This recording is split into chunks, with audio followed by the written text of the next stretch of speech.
Meaning and features of cooperative society.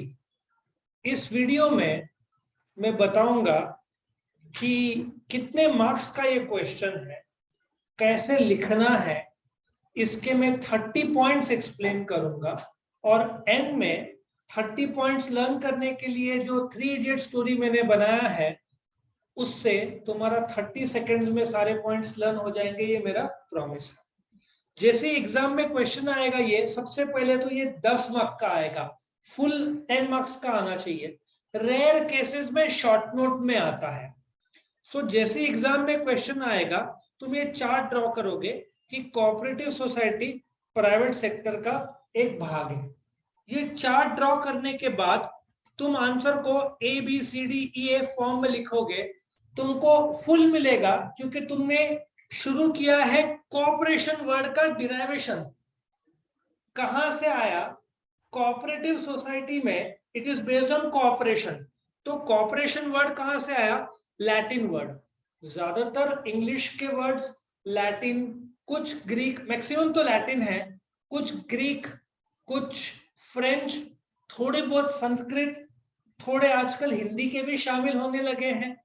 तो Latin word से आया है which means to work together, to labour together, to endeavour. Endeavour मतलब मेहनत करना, collectively for some common purpose. So corporate में लोग साथ में आते हैं, मेहनत करते हैं for a given objective. No ये होता क्या है? बेसिकली फार्मिंग सेक्टर से आया। सोचो 10 फार्मर्स है, एक एक एकड़ के 10 जमीन है, 10 अलग अलग फार्मर अपना खुद का ही जमीन देखेंगे, अलग अलग बेचेंगे। उसके बजाय 10 फार्मर ने जमीन को एक कर दिया, एक साथ काम किया, एक साथ बेचा, तो नतीजा बहुत ज्यादा अच्छा आएगा। प्रोडक्टिविटी, क्वालिटी, अच्छा प्राइसिंग सब मिलेगा। तो देखा जाए तो फार्मिंग सेक्टर बेस है जिससे ये डेवलप हुआ और फिर दूसरे सेक्टर्स में भी ये आया। ठीक है, इंडिया में बहुत सारे कोऑपरेटिव सोसाइटी है, स्टेट लेवल, नेशनल लेवल और बोलते ना ज्यादातर लोकल लेवल पे मिलेंगे। तुमको नेशनल लेवल पे कम मिलेंगे बट लोकल लेवल पे ज्यादा मिलेंगे। बट सवाल यह है कि कोऑपरेटिव सोसाइटी होता क्या है। नाउ क्या तुमने अमूल का तो नाम सुना होगा? Amul is a cooperative society. So एक ऐसे लोगों का समूह जो साथ में आते हैं with the objective of providing service to themselves and others। Main तो खुद सर्विस लेते हैं। Best example is Saraswat bank, सुना है? Saraswat bank, Jalaram bank, Jhulelal bank, नहीं सुना है? पीपल्स कोऑपरेटिव, महिला सहकारी, रूपी बैंक, कैथलिक बैंक, थाने जनता। अरे कोई तो एक सुना होगा। हाँ, झूलेलाल सुना है, सिंधियों का। ठीक है ना सर? कौन सा? महिला सहकारी, महिला बैंक, महिला सहकारी बैंक। ठीक है, और कौन सा सुना है? Saraswat bank. Saraswat bank is a very famous bank. एक जमाने में पीपल्स बैंक था, उसको टेक ओवर कर लिया, बंद हो गया। ठीक है, तो ये सारे कोऑपरेटिव सोसाइटी है। कोऑपरेटिव सोसाइटी एक ऐसा संस्था है, बैंक नहीं, बैंक उसका एक फिनेंशियल अंग हुआ। आजकल नए बिल्डिंग में भी तुमने सुना होगा हाउसिंग कोऑपरेटिव। यदि तुम लोग में से कोई नया फ्लैट में शिफ्ट हुआ रहेगा, उस बिल्डिंग में कोऑपरेटिव हो गया है, कोऑपरेटिव सोसाइटीज आजकल शुरू होता है। मैं सब डिटेल में एक्सप्लेन करूंगा आज। ठीक है, तो कोऑपरेटिव सोसाइटी होता क्या है? यहाँ पे मेंबर्स है, सब मिलकर साथ में आते हैं, एक दूसरे को कोऑपरेट करते हैं। और सबसे इंपॉर्टेंट, प्राइवेट सेक्टर में sole trading HUF firm, company, और कोऑपरेटिव में सबसे बड़ा फर्क है कि कोऑपरेटिव सोसाइटी का objective is service not the profit. उनका उद्देश्य सेवा रहता है मेंबर्स का। सपोजिटली, वैसे तो मिनिमम 10 लोग चाहिए, सपोजिटली हम लोग यहाँ पे 10 से ज्यादा ही है, ठीक है ना? सो 10 लोग ने मिलकर बैंक शुरू किया। ठीक है, एक को कर्जा चाहिए, तो 10 लोगों ने से 50-50 हजार डाला, 5 लाख हुआ। एक जन को तुझे कर्जा चाहिए 2 लाख, तो 2 लाख का कर्जा दिया, ब्याज लिया और कमाई किया। समझ में आया? तो एक दूसरे को इस प्रकार से कोऑपरेट करते हैं। एग्जांपल अमूल, सारस्वत बैंक, और फिर हम फीचर शुरू करेंगे। तो इस प्रकार से तुमको A B C D E और F पे लिखना है आंसर्स। नाउ मैंने क्या किया है, ये जो डिस्टिंग्विश के पॉइंट्स लिए हैं जिसकी मदद से तुम फीचर्स भी कर सकते हो और डिस्टिंग्विश भी हो सकता है। मैं बहुत सारे एग्जांपल्स के साथ ये एक्सप्लेन करूंगा, तुम्हारा पूरा कंसेप्ट क्लियर हो जाएगा कोऑपरेटिव सोसाइटी क्या होता है। तुमने पत संस्था सुना है किसी ने? पत संस्था वो भी कोऑपरेटिव सोसाइटी है, ठीक है ना। सो मीनिंग तो ऑलरेडी मैंने बता दिया है। वो ऑर्गेनाइजेशन जिसका ओनरशिप, मैनेजमेंट और कंट्रोल खुद मेंबर्स करते हैं, उस संस्था को, जैसा कि अमूल, ठीक है ना, उसको कोऑपरेटिव सोसाइटी बोलते हैं। महिला गृह उद्योग शायद नहीं सुना होगा, बट लिज्जत पापड़ तो सुना होगा। 5 गुजराती महिलाओं ने मिलकर शुरू किया था, कुछ 15 या 17 रुपए में, वो भी कर्जा लेकर, और आज इट्स 1000 करोड़ प्लस एंटरप्राइज। उसमें मर्द लोग काम कर सकते हैं बट मेंबर सिर्फ लेडीज लोग रहते हैं, और इंडिया का नंबर 1 पापड़ का ब्रांड बन गया है, ठीक है। महिला गृह उद्योग, लिज्जत पापड़ तो सुना होगा, सबसे बेस्ट पापड़ इंडिया का वही है। उसको लोकल लेवल पे मिलते हैं बट पैन इंडिया बोलते हैं ना, ऑल इंडिया वो बिकता है। सो ये लोग कॉर्पोरेशन के तौर पर शुरू करते हैं। इस संस्था को क्या बोलते हैं? Cooperative society. डेफिनेशन तुमको लर्न करना है। एक ऐसा सोसाइटी है जिसका ऑब्जेक्टिव है प्रमोशन ऑफ इकोनॉमिक इंटरेस्ट। मतलब क्या होता है, अभी एक कंज्यूमर कोऑपरेटिव है, एक अपना बाजार था, वो तुमने नहीं सुना होगा, तुम्हारे जनरेशन ने। वो क्या करते थे, फार्मर से खरीदते थे और मेंबर्स को सस्ते में बेचते थे। जो गरीब लोग, जैसे राशन का दुकान रहता है ना, ये कोऑपरेटिव सोसाइटी था। ये लोग मेंबर्स को, जैसे बाजार में 25 रुपए चल रहा होगा तो 17-18 रुपए में बेचते थे। तो एक दूसरे का कोऑपरेट करना, सस्ते में बेचना। लेकिन फिर ब्रांड इतना नहीं बन पाता है, क्योंकि जो अमीर लोग हैं वो यहाँ से खरीदना नहीं चाहेंगे, क्योंकि यहाँ पे तुमको लग्जूरियस गुड्स नहीं मिलेगा। समझ में आ रहा है? नॉर्मल गुड्स मिलेगा, जैसे गेहूं चावल वैसे टाइप का, सस्ते में। सो ये डेफिनेशन है। ओके, मेंबरशिप ध्यान से सुनना। कोऑपरेटिव सोसाइटी शुरू करने के लिए कम से कम कितने लोग चाहिए? 10। Maximum unlimited, minimum 10, maximum unlimited, ठीक है। उसके बाद लेजिस्लेशन, जरा ध्यान से सुनना। एक कोऑपरेटिव सोसाइटीज एक्ट 1912 लागू होता है पूरे देश के लिए, ठीक है, पूरे देश के लिए लागू होता है। लेकिन हर एक स्टेट अपना खुद का कोऑपरेटिव सोसाइटीज एक्ट भी बनाता है। महाराष्ट्र में कोऑपरेटिव सोसाइटीज एक्ट 1912 तो सब पे लागू है, लेकिन महाराष्ट्र में Maharashtra state cooperative societies act 1960 वो लागू है।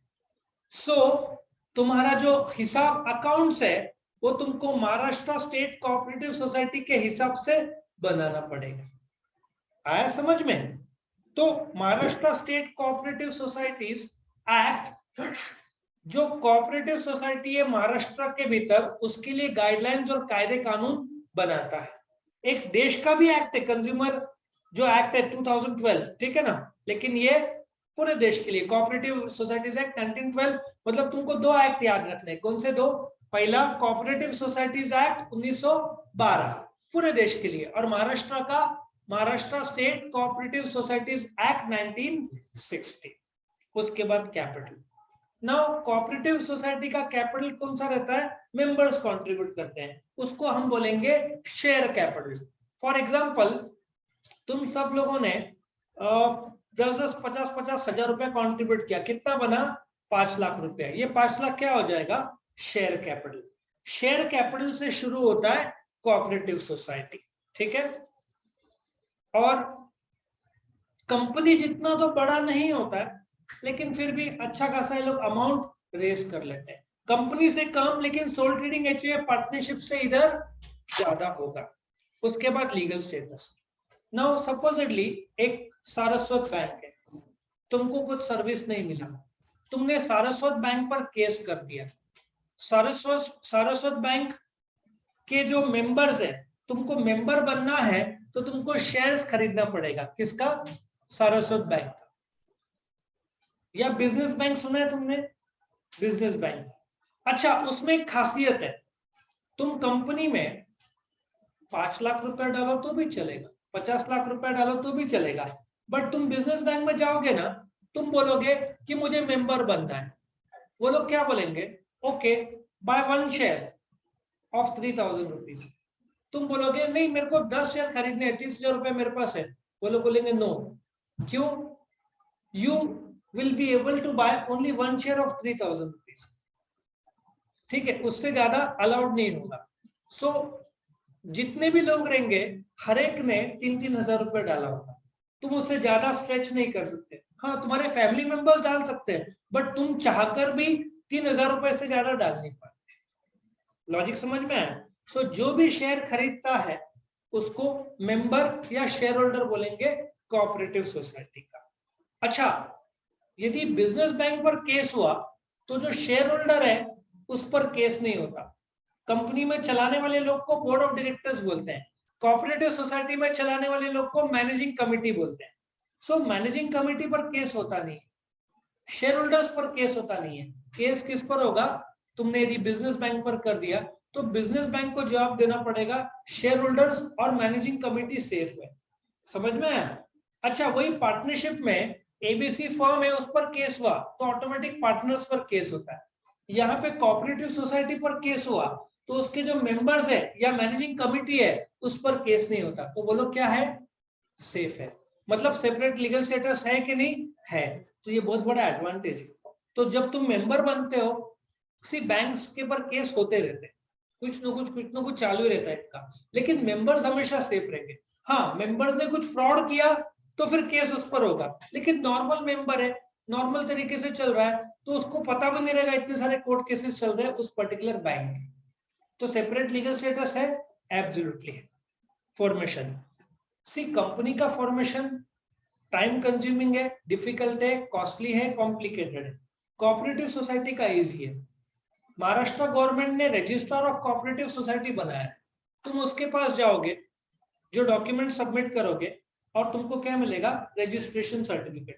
बिना रजिस्ट्रेशन सर्टिफिकेट के तुम कोऑपरेटिव सोसाइटी फॉर्म नहीं कर पाओगे। तो फॉर्मेशन इज इजी। रजिस्ट्रेशन किसके पास करोगे? रजिस्ट्रार। कौन है registrar? Registrar of cooperative society. उसका क्या काम है? रजिस्ट्रेशन सर्टिफिकेट देना। बिना रजिस्ट्रेशन के कोऑपरेटिव सोसाइटी फॉर्म नहीं हो सकता। तुमको कोऑपरेटिव सोसाइटी के कायदे कानून बनाने पड़ेगा।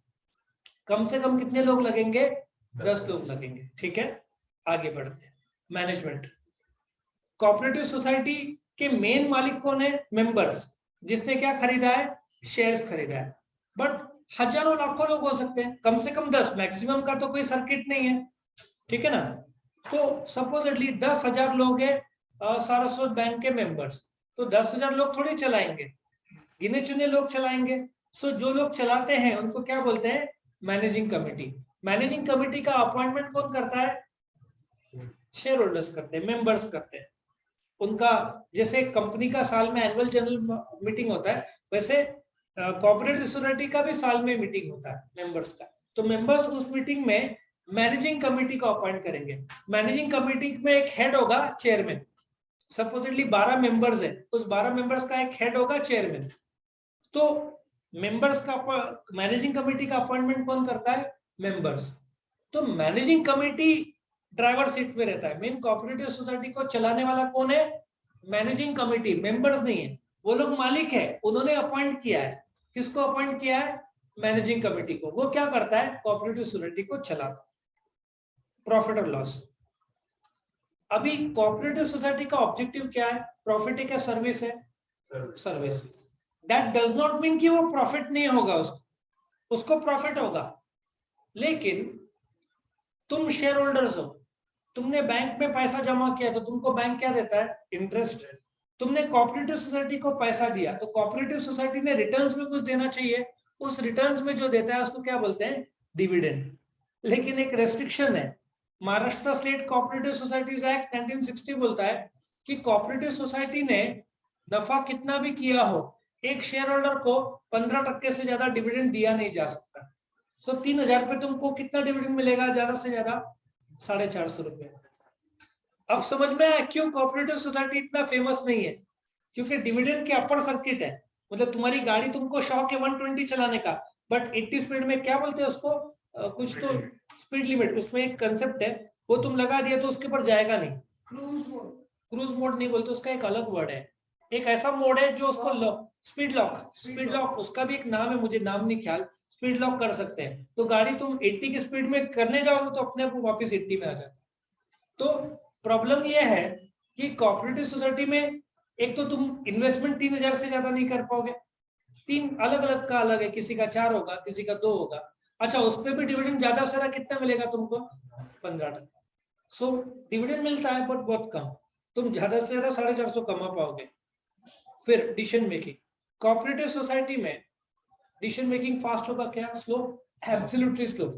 अभी हमारे बिल्डिंग में कोऑपरेटिव सोसाइटी है, हमारे बिल्डिंग में 170 फैमिलीज, मतलब बोलते ना हाई राइज बिल्डिंग है। तो एक सोलार का 1-1.5 साल से चल रहा है।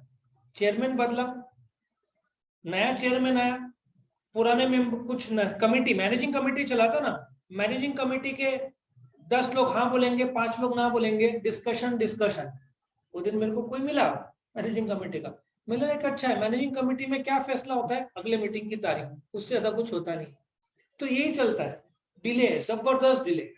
सोलार से लेकर हर चीज में डिले हो रहा है बिल्डिंग में, करेक्ट। सो डिसीजन मेकिंग काफी स्लो हो जाता है, फ्लेक्सिबिलिटी रहता ही नहीं है, क्योंकि तुमको कुछ नए फैसले लेने हैं या बड़े फैसले लेने हैं तो मेंबर्स को बुलाओ। अच्छा, मेंबर्स का मीटिंग बुलाना आसान नहीं है, उतने 15-20 दिन पहले इन्फॉर्म करना पड़ता है, फिर मीटिंग होगा, फिर फैसले होंगे, बहुत फ्लेक्सिबिलिटी तो बहुत कम रहता है। गवर्नमेंट रेगुलेशन बहुत स्ट्रिक्ट है, क्यों? क्योंकि कुछ कुछ बैंक्स में तो हजारों लाखों मेंबर्स हो सकते हैं, 3000 तो कोई भी डाल देगा। सो जहां लाख लाख मेंबर्स है, यदि फ्रॉड हुआ, सबसे बेस्ट एग्जांपल बताता हूं, पीपल्स बैंक, एक समय का नासिक का सबसे फेमस बैंक, सारस्वत बैंक से भी ज्यादा फेमस हमारे टाइम का फेमस था। उसने I think Datar switch gear को लोन दिया था, ठीक है, लिमिट से ज्यादा 200 करोड़ उस टाइम का लोन दिया था। दातार स्विच गियर के कस्टमर्स गवर्नमेंट से पेमेंट डिले हुआ तो दातार से डिले हुआ, पीपल्स बैंक डूब गया। अब पीपल्स बैंक डूबा तो लाखों कर्जदार की हालत खराब हो गई, लोगों को पैसा विड्रॉ करने को नहीं मिला क्योंकि बैंक लूट चुका था। ऐसी हालत हो गई कि बहुत लोग जिनका पेंशन का पैसा 5-5 लाख रुपए पड़ा था, वो लोग सब प्रेशर में आ गए। लास्ट में कई साल बाद सारस्वत बैंक, आरबीआई जो बैंकों का राजा है, उसने पीपल्स बैंक को सारस्वत बैंक के साथ मर्ज कर दिया। अभी पीपल्स बैंक को कोई जानता नहीं, वो काफी अच्छा और सक्सेसफुल चल रहा था, बट बोलते ना, उन्होंने तुम लिमिट से ज्यादा खा लिया तो प्रॉब्लम होगा। उन्होंने इस लिमिट से ज्यादा कर्जा दे दिया, रिकवर नहीं हुआ, बैंक बंद हो गया। ऐसे बहुत सारे बैंक है, जलाराम बैंक बंद हुआ फिर से चालू हुआ, झूलेलाल बैंक बंद हुआ फिर से चालू हुआ। आरबीआई बहुत सख्त है, क्योंकि मेजरली माना जाता है कि ब्लैक पैसे का व्हाइट करने के लिए लोग ऊपर करते हैं, ऐसा लोग मानते हैं, ट्रांजैक्शन को चेंज करने के लिए। इसलिए आरबीआई और गवर्नमेंट बहुत सख्त है भाई। बहुत फ्रॉड केसेस और ऐसे भी हुए कि कर्जा दे रहे हैं, किसको? बड़ा कर्जा अपने ही लोग को दे रहे हैं, बट लिमिट के बाहर दे रहे हैं, ऐसा बहुत बार इल्जाम लगता है। और कई बार लोन दिया, वो फेड नहीं रहा है, वापस दे नहीं रहा पैसा, इधर बैंक बंद हो जाता है, और फिर थोड़े साल बाद वापस शुरू होता है। जलाराम बैंक के साथ भी हुआ, झूलेलाल के साथ ये भी हुआ।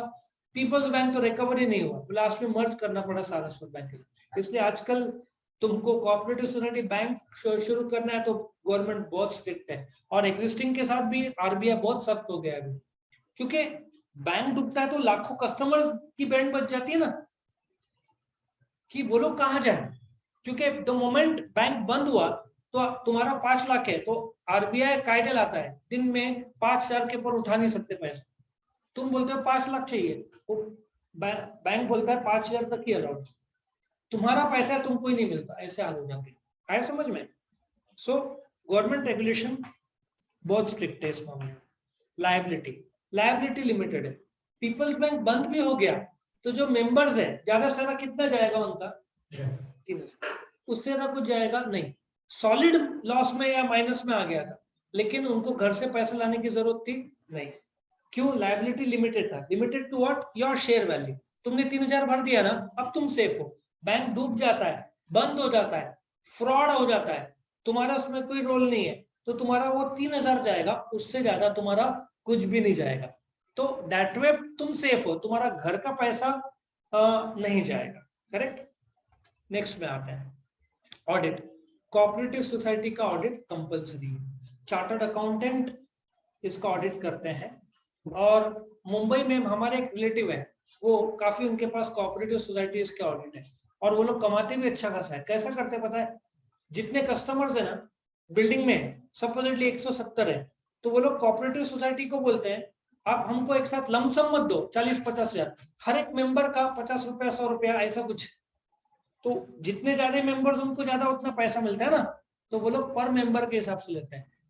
तो कोऑपरेटिव सोसाइटी का जो ऑडिट है वो चार्टर्ड अकाउंटेंट करता है। कोऑपरेटिव सोसाइटी का अकाउंट्स कोऑपरेटिव सोसाइटी के अकाउंटेंट करते हैं, लेकिन उसमें बहुत सारा झोल और गड़बड़ी होने का चांस रहता है, इसलिए हमेशा चार्टर्ड अकाउंटेंट का अपॉइंट करना कंपलसरी है। वो अकाउंट्स चेक करेगा और किसको रिपोर्ट करेगा? मेंबर्स को, और बताएगा कि ये टर्नओवर है, कुछ गड़बड़ी हुआ है कि नहीं, वो रिपोर्ट करता है। और कोऑपरेटिव सोसाइटी में बहुत सारे निकलती है केसेस। ठीक है। टैक्सेस, कोऑपरेटिव सोसाइटी पे ऑब्जेक्टिव क्या है? प्रॉफिट है क्या सेवा है? सेवा है। तो गवर्नमेंट भी लिमिटेड 10,000 रुपए तक 10% टैक्स लगाता है, 10 से 20,000 तक 20%, 20,000 के ऊपर 30%। सो गवर्नमेंट का टैक्स कंपनी के हिसाब से कम है, बट फिर भी है, उसको माफ नहीं किया है क्योंकि वो चैरिटेबल ट्रस्ट नहीं है। साई बाबा संस्थान, तुम्हारा तिरुपति बालाजी, ठीक है ना, ये जो भी है मंदिर मस्जिद, इनको टैक्स फ्री रहता है इफ उन्होंने इनकम टैक्स के कायदे माने। लेकिन कोऑपरेटिव सोसाइटी टैक्स फ्री नहीं है, टैक्स भरना पड़ेगा, बट कम है। करेक्ट। कंफ्लिक्ट, इतने ज्यादा कंफ्लिक्ट होते हैं ना मैनेजिंग कमेटी में, आपस में ग्रुप्स बन जाते हैं, 2 ग्रुप आपस में लड़ाई करते हैं। तो ये होता ही है, कोऑपरेटिव सोसाइटी में झगड़े बहुत होते हैं, और इसका वजह से क्या होता है? फैसला डिले, फ्लेक्सिबिलिटी की कमी, और बाकी मेंबर्स लॉस हो जाता है, डेवलपमेंट एक्टिविटी नहीं होता। करेक्ट। सीक्रेसी, बिजनेस सीक्रेसी रहेगा नहीं, क्यों? इनको अकाउंट छाप के पब्लिक को दिखाना पड़ता है, न्यूज़पेपर में प्रिंट करते हैं। तुम बैंक में जाओगे तो कितना डिपॉजिट से कितना कर्जा दिया है सब क्लियरली पता चलता है, क्योंकि इनका जो अकाउंट्स बनता है वो पब्लिक डॉक्यूमेंट है, प्राइवेट नहीं है। ठीक है ना। तो सीक्रेसी लोग मेंटेन नहीं कर सकते। डे टू डे रिकॉर्डिंग जो तुमको सिखाया मैडम ने, जर्नल लेजर, वो सब पब्लिक को नहीं दिखाया जाएगा। बट फाइनल अकाउंट जो है ना, ट्रेडिंग पीएनएल बैलेंस शीट, उनका तो ट्रेडिंग नहीं होगा क्योंकि वो लोग बैंक्स ट्रेडिंग नहीं करते। ठीक है ना। तो उनका जो profit and loss balance sheet है वो पब्लिक डॉक्यूमेंट है, पब्लिक देखेगी, तो सीक्रेसी नहीं मेंटेन होता है। ऑब्जेक्टिव क्या है इनका? सर्विस। सबसे बड़ा फर्क sole trading HUF firm company और कोऑपरेटिव में, कोऑपरेटिव का ऑब्जेक्टिव क्या है? Service. Operating cost, cooperative society छोटा रहता है कंपनी के हिसाब से, तो ऑपरेटिंग कॉस्ट भी लिमिटेड होगा। अगेन प्रॉब्लम ऐसा है कि कोऑपरेटिव सोसाइटी, अब एक फ्रेश एमबीए, एक कॉलेज है नासिक में, नाम नहीं बताऊंगा, उधर बात हो रहा था टीचर का जॉब, फ्रेश एमबीए चाहिए, कितना पगार देंगे? एमबीए जिसने 5 लाख रुपया खर्चा किया 2 साल में, 5 से 8 लाख रुपया, उसको पगार कितना दे रहा था वो कॉलेज? 7,000 रुपये। सारे टीचर्स छोड़ के चले गए। 7,000, नाम नहीं बताऊंगा। बिल्डिंग में वॉचमैन को 7,000 से ज्यादा पगार रहता है। सो ये हालत है कोऑपरेटिव सोसाइटी की। कॉलेज वो नाम जाने दो, बट कोऑपरेटिव सोसाइटी में तुम 10, 12, 15 से ज्यादा एक्सपेक्ट कर नहीं सकते। ज्यादा से ज्यादा 20 होगा स्टार्टिंग वाले एम्प्लॉय। आया समझ में? तो ऑपरेटिंग कॉस्ट तो ही होगा ना। वो लोग पगार इतना कम दे रहे। अच्छा, आईएमज अहमदाबाद के लोग आएंगे कि कोऑपरेटिव सोसाइटी में? उनको तो करोड़ों पेमेंट मिलता है, वो लोग थोड़ी आएंगे। तो इसलिए इनको क्वालिटी लोग मिलते नहीं है। इन लोग को बीकॉम ऐसे टाइप के, या कोई एमबीए जिसको जॉब नहीं मिल रहा है वो कर लेगा, ऐसे अलग। तो ऑपरेटिंग कॉस्ट लो ही रहेगा। डिवीजन ऑफ वर्क बहुत अच्छे तरीके से होता है, एटलीस्ट हमारे बिल्डिंग में काफी अच्छा है। अकाउंट्स के लिए प्रोफेशनल है, फिर बहुत सारे इंजीनियर्स है, कुछ मेरे ख्याल से एक आध डॉक्टर्स भी होंगे उसमें। तो बहुत अच्छा कमेटी ग्रुप है, अलग अलग विचारधाराएं के लोग हैं ना, तो हेल्प होता है। सबका स्पेशलाइजेशन अलग रहता है। सो तो जैसे मैंने बताया, प्रोडक्शन एक देखेगा, एक परचेज देखेगा, एक अकाउंट देखेगा, का डिवीजन ऑफ वर्क काफी अच्छा होता है। बट सिर्फ फैसला नहीं ले पाते क्योंकि डिफरेंस ऑफ ओपिनियन और पॉलिटिक्स बहुत चलता है कोऑपरेटिव सोसाइटी में। पब्लिक कॉन्फिडेंस तुम्हारे जैसे यंगस्टर्स तो एक कण नहीं करेंगे। क्यों? यदि तुमको बोला जाए जाके गुड्स देखो तो सही, तुम जैसे जाओगे वहां पे क्वालिटी तुमको देख के लगेगा। आजकल सबको ब्रांडेड कवर, पैकेट्स, कलरफुल सब चाहिए ना, वहां पे ऐसा कुछ नहीं रहेगा। सस्ते में गुड्स है, लोअर क्वालिटी गुड्स रहेगा, तो तुम खुद इतना इंप्रेस होंगे नहीं। तो इसलिए जो अपना बाजार जैसे ब्रांडेड थे अभी बहुत कम हो गए, ठीक है ना। तो उसका एक एडवांस लुक था बिग बाजार, लेकिन बिग बाजार भी बंद हो गया, क्योंकि तुम दाम कम रखोगे तो तुम्हारा कॉस्ट रिकवर नहीं होगा। बिग बाजार का लॉस कितना चढ़ गया था, 24 से 25 हजार करोड़ का घाटा था, बंद हो गया। Correct.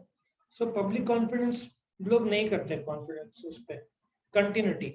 There is perpetual succession. 10 लोग हैं, 10 लोग एरोप्लेन में जा रहे हैं, एरोप्लेन क्रैश हो गया, सारे के सारे मेंबर्स की डेथ हो गई, क्या कोऑपरेटिव सोसाइटी बंद हो जाएगा? नहीं। परपेचुअल सक्सेशन में शेयर्स उनके फैमिली मेंबर को ट्रांसमिट हो जाएगा, टेक्निकली उसको ट्रांसमिशन ऑफ शेयर्स बोलते हैं। If something happens to mister A, shares उसके वाइफ के नाम पर ट्रांसमिट हो जाएंगे मिसेस ए। तो cooperative society as long as profit कर रहा है, सर्वाइव हो रहा है, तो कंटिन्यू रहेगा। मेंबर्स के आने जाने से कोऑपरेटिव सोसाइटी बंद नहीं होता। बहुत सारे लोग कोऑपरेटिव सोसाइटी की छोड़ के जाते हैं, कुछ आते हैं, हर साल का ये तो चालू ही रहता है, तो बंद नहीं होता। सो परपेचुअल सक्सेशन मतलब एज लॉन्ग एज वो प्रॉफिट है, फॉरएवर वो सर्वाइव कर सकता है। नेक्स्ट, स्टेबिलिटी, काफी स्टेबल है। अमूल देखो, आज अमूल के जितने आइसक्रीम आउटलेट्स आए हैं, अमूल अभी अभी एग्रेसिव हुआ है कुछ साल से, लेकिन पहले जो बनाते थे बिकता था। अभी तुमको पता नहीं होगा, दूध में प्रॉफिट मार्जिन कितना है? 7 to 10% या 4 to 7%, 8%। India is the largest producer of milk in the world. 40 crore litre दिन में मिल्क प्रोड्यूस होता है। तो अमूल ने उसमें, आई थिंक वर्गीस कुरियन, जो उनका बोलते हैं ना मेन धीरूभाई अंबानी है, Verghese Kurien I think is regarded as god, like Amul का फाउंडर। तो जैसे जैसे बढ़ रहा था, उन्होंने क्या आइडिया किया, गांव के लोग हैं ना जिसके पास 1-2 भैंसे हैं, तो एक काम कर, भैंस 2-5 लीटर रहती है लेकर आ। ऐसे लाखों फार्मर्स या जिनके पास गाय भैंसे, उनसे दूध खरीदा। फिर आइसक्रीम और पनीर, पनीर में मार्जिन इज 12 to 15%, 20% तक जाता है। इसलिए अब समझ में आया क्यों मिल्क प्रोडक्ट्स लोग ज्यादा बेच रहे हैं। बहुत नए नए आइसक्रीम, मैग्नम भी आ गया ना लग्जरी आइसक्रीम में, सुना होगा तुमने मैग्नम, 80-85 की आइसक्रीम आती है, 100 तक जाती है। और कुछ कुछ ice cream might cost you 400-500 rupees, natural ये सब, क्योंकि मार्जिन उसमें दूध से मार्जिन ज्यादा, ice cream milk products, it can be paneer दही, बढ़ जाता है। तो लोग देख रहे हैं इतना अच्छा मार्जिन है। और अमूल ने जो क्रांति लाया ना, अभी Amul I think it's 20,000 crore company ना, कश्मीर में नॉर्थ में लगा कि वहां पे कोई एंटर होना चाहिए, अमूल शायद वहां पे एंटर हो रहा है। सो अमूल को कोई तोड़ नहीं है। तुमको कोई भी पनीर दूसरा मिलेगा ना, तुम आंख बंद करके अमूल लोगे, ठीक है। अभी ऐसा अफवाह फैल गई है कि वो सच है, वो पता है, पर जो नेचुरल था ना वो अमूल का ही।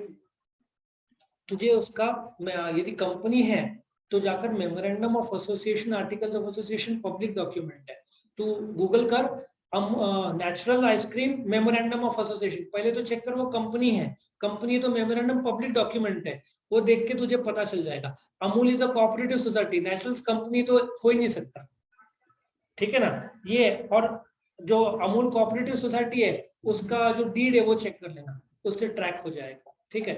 और फिर मेंबर्स चेक कर लेना, फिर मैनेजिंग कमेटी, वहां पे मैनेजिंग कमेटी, इधर डायरेक्टर्स चेक कर लेना सेम है कि नहीं, इससे तुरंत ट्रैक हो जाएगा। एक 15 मिनट का काम, ठीक है। मेरे हिसाब से दोनों अलग है, सेम नहीं है। और फिर कौन सा था, डायरेक्ट मोटिवेशन। डायरेक्ट मोटिवेशन नहीं, स्टेबिलिटी है बट डायरेक्ट मोटिवेशन है नहीं। एक तो पगार कम, पगार 10-15-20 हजार, पगार कम। अच्छा तुमने मेहनत भी किया तो फायदा क्या, तुमको तो पगार के अलावा कुछ मिलना नहीं है।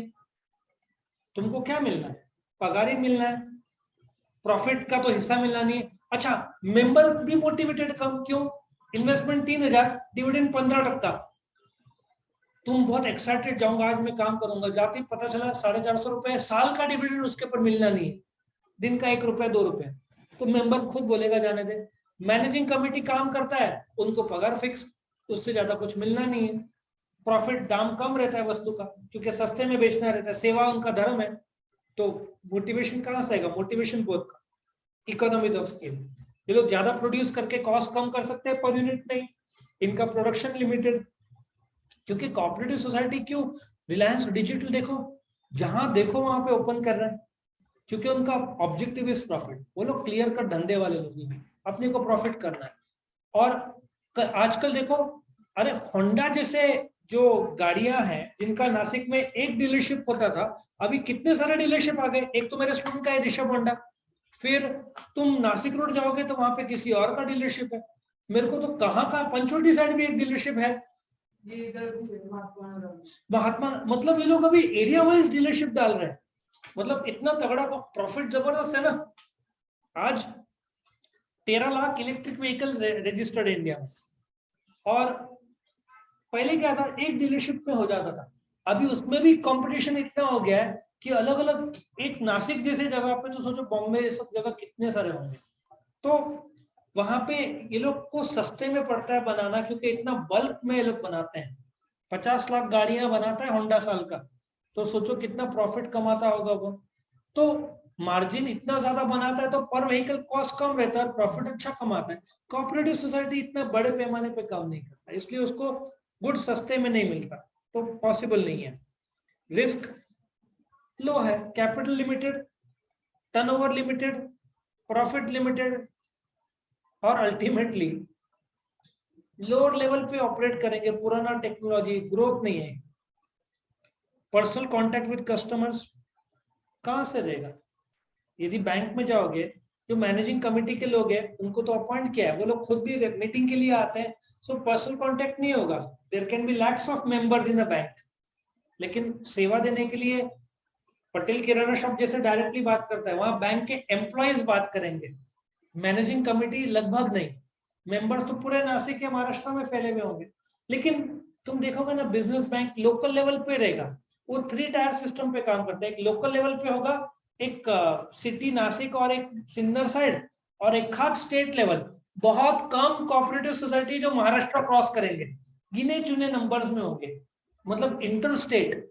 ज्यादातर कोऑपरेटिव सोसाइटी तुमको महाराष्ट्र के भीतर, उसमें भी नासिक के बाहर तुमको उसका नाम भी सुनाई में नहीं आएगा।